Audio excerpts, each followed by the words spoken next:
ครับวันนี้เราจะมาวิเคราะห์สำเนียงละนาแถมตัวหนึ่งนะครับที่มันก็เหมือนกันนะครับมาทางพี่น้องทางเชียงใหม่ลำปางพะเยาแปรน่านเชียงรายนะครับแม้ว่ามันเหมือนกันนะครับเขาคำว่าอ้ายนะครับอ้าย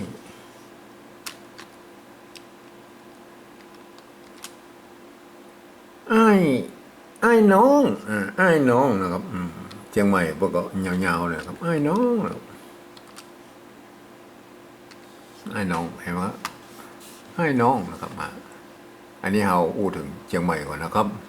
อ้ายน้องนะครับอ้ายน้องก็ปริวัติ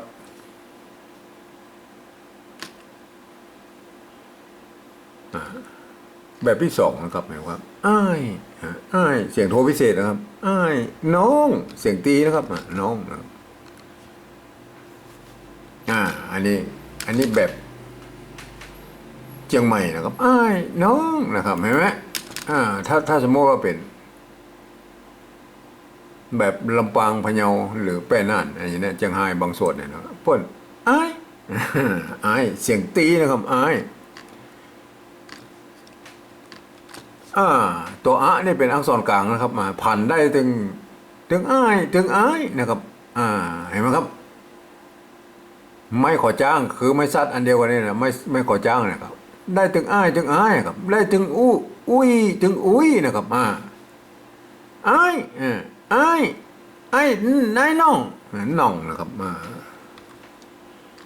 ถ้าเสียงมาลำปางพะเยาปกติเสียงโทนะครับน้องเสียงตีเนี่ยมั้งครับไอ้น้องน้องนะครับน้องนะครับน้องไอ้น้องนะครับปริวัติแบบสองนะครับแบบสองก็ไม่ขอจ้างคือไอ้นะครับไอ้ได้ถึงไอ้ถึงไอ้นะครับเห็นไหมครับได้ถึงอุ้ยถึงอุ้ยนะครับขาไก่อุ้ยขาไก่อุ้ยได้อุ้ยป้าอุ้ยนะครับอันนี้ก็ได้ถึงไอ้ได้ถึงไอ้นะครับไอ้น้องนะครับน้อง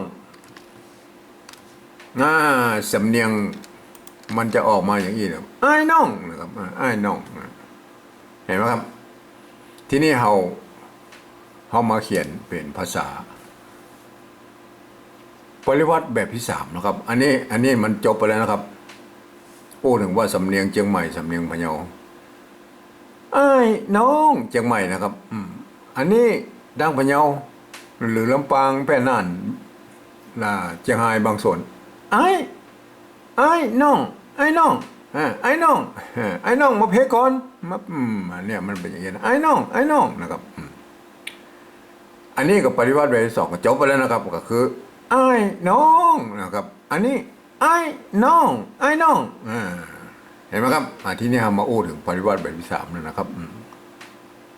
แบบที่สามนี่ครับแบบที่สามนี่ก็สมมติว่าอ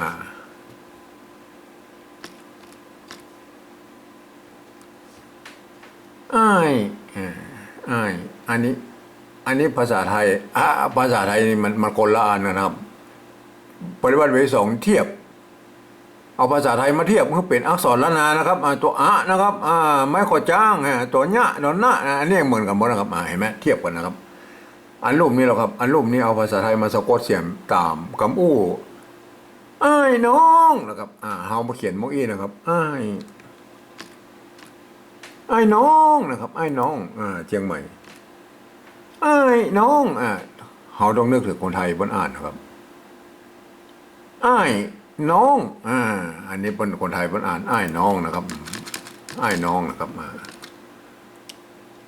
ใครจะเลือกอันไหนก็ตามใจนะครับอันนี้เหรอแทม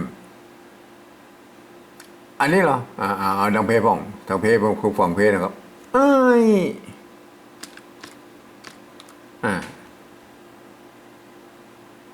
้น้อ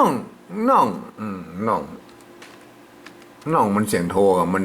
อันนี้นะฝั่งนี้ก็ฝั่งเพนะครับฝั่งขวานี่ก็คือสำเนียงดังพะเยาลำปางไอ้น้องนะครับไอ้น้องอันนี้เหรอไอ้ ยอันนี้ภาษาไทยเพิ่นอ่านว่าอ้ายอ้ายอ้ายน้องอ้ายน้องอ้ายน้องนะครับมันบ่เป็นก็แล้วแต่นะครับใครจะเขียนอะไรก็บ่เป็นอย่างนะครับทีนี้อันแบบถ้าสมมติว่าผมจะเขียนนะครับตามเสียงโทพิเศษเนี่ยครับถ้าเป็นสำนวนเชียงใหม่นะครับอ้ายนะครับอ้ายอ้ายอันนี้อ้ายนะครับมันบัดถึงเสียงตรีนะครับเพราะมันเป็นเสียงโทพิเศษหรือเสียงโทเมืองเนี่ยนะครับหรือเสียงโทเพี้ยนนะครับที่เปิ้นเคยอู้กันมาเนี่ยนะครับมันไม่สามารถที่จะเขียนได้แล้วครับตามแบบฉบับนี่ผมก็จะจุดประดับไว้อีนะครับ เพื่อให้หูไว้ว่าโอ้เพื่อระวังตัวไว้ว่าอ๋อไอ้ที่มีจุดครับไม่โทอีเพื่ออ่านออกเสียงโทพิเศษนะครับอ้ายนะครับไม่ใช่อ้ายนะครับอ้ายน้องนะครับน้องน้องอันนี้สำเนียงเชียงใหม่นะครับสำเนียงเชียงใหม่อ้ายน้องนะครับที่นี่เรามาฟังพะเยาว่องนะครับพะเยาโทษทีถูกละอันนี้มาฟังพะเยาครับอ้ายน้องอ้ายน้องอ้ายน้องอ้ายน้องมันมีก็อาจจะมีอ้ายพ่องนะครับอ้ายมันส่วนใหญ่มันต้องอ้ายนะครับอ้ายเสียงตีนะครับที่นี่มันเขียนมุ้ยเราเห็นไหมอ้ายนะครับอ้ายมันเสียงตีครับเสียงตีใจไม่ตีครับนี่ครับ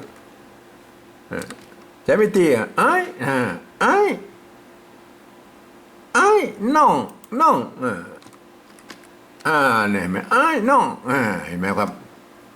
ได้อ้ายน้องอ้ายน้องอันนี้เราอันนี้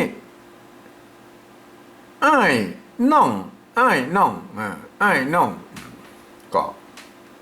พายจะเขียนได้ก็มาเป็นอย่างนั้นฮะแต่ว่าสมมติว่าเราอยากจะเขียนให้คนอื่นได้อ่านแล้วให้มันได้สำเนียงบ้านเฮาเนี่ยเฮาจะง่ายได้แล้วครับอันลุ่มนี่เราครับอ้ายเสียงโทพิเศษนะครับต้องประกอบเสียงโทพิเศษอ้ายน้องเสียงยาวๆอ้ายน้องอันนี้เราครับข้อกอไก่นะครับอ้ายน้องอ้ายน้องคนไทยอ่านนะครับต้องนึกถึงคนไทยอ่านนะครับอ้ายน้องเห็นไหมครับท่านจะเลือกข้อไหนจะเอาไปเขียนนะครับก็สุดแล้วแต่พิจารณากันนะครับ